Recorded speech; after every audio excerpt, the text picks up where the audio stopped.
우리 지금 권성동 비대위원장 질문대행 겸 원내대표 그리고 원내수석을 비롯한 원내 지도도 같이 자리에 함께하겠습니다.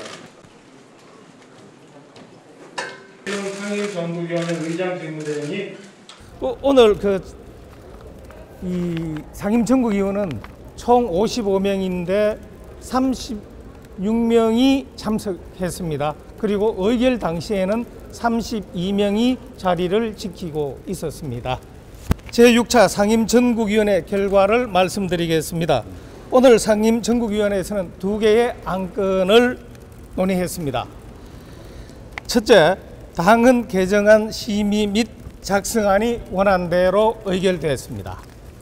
그리고 전국위원회 소집 요구안이 원안대로 의결되었습니다.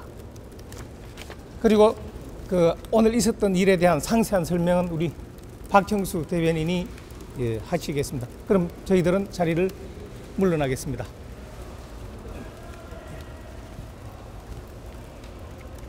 박형수 원내대변인입니다. 오늘 논의된 당헌 개정안에 대해서 잠깐 설명을 드리도록 하겠습니다. 첫 번째 가장 중요한 당헌 개정안은 96조 1항에 비상대책위원회를 두는 규정을 개정했습니다.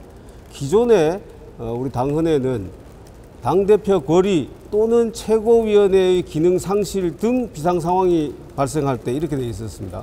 그 부분을 당대표의 거리, 그 다음에 최고위원회 기능 상실 부분을 명확하게 규정을 해서 최고위원, 선출직 최고위원 5명 중에서 4명 이상이 사퇴할 경우로 명확하게 규정을 했습니다. 그 경우에는 반드시 비상대책위원회를 가도록 이제 된 것이죠. 그게 가장 중요한 개정안이고요. 그 다음에 비상대책위원회 15인 중에서 당연직으로 원내대표와 정책위원장을 당연직으로 두는 규정도 신설했습니다.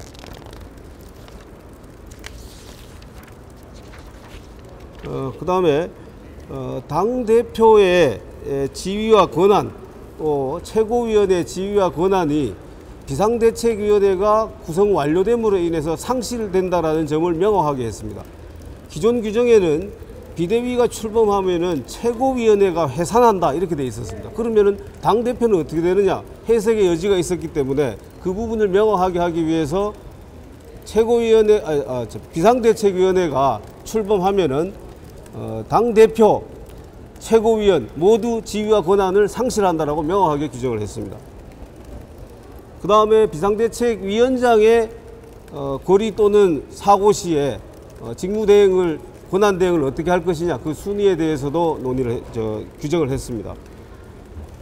이상이 오늘 논의된 당헌 개정안의 대강입니다. 혹시 이 부분 중에서 궁금한 점이 있으시면 말씀해 주십시오.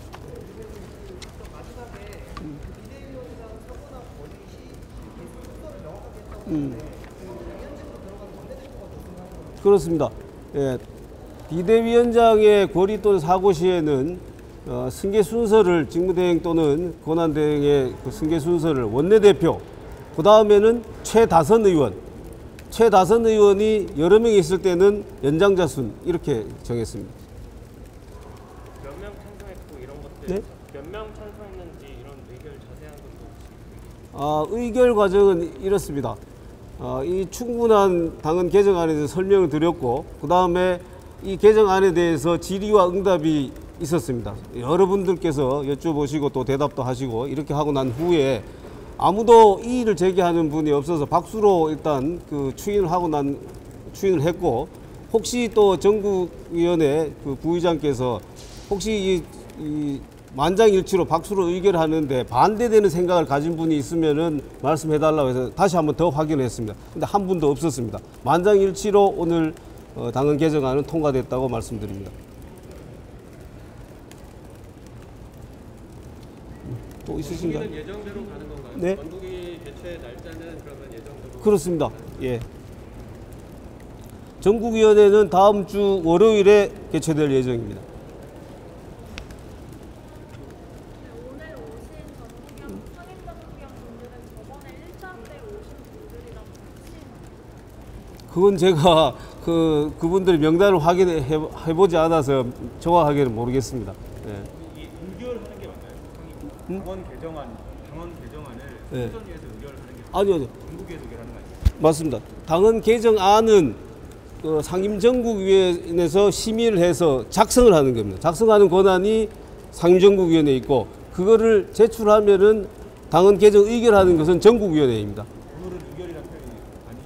오늘도 뭐 지금 당헌 개정안에 대해서 전국위원회 제출하기로 의결한 것이죠. 예. 자, 그만할까요, 그러면? 예. 질의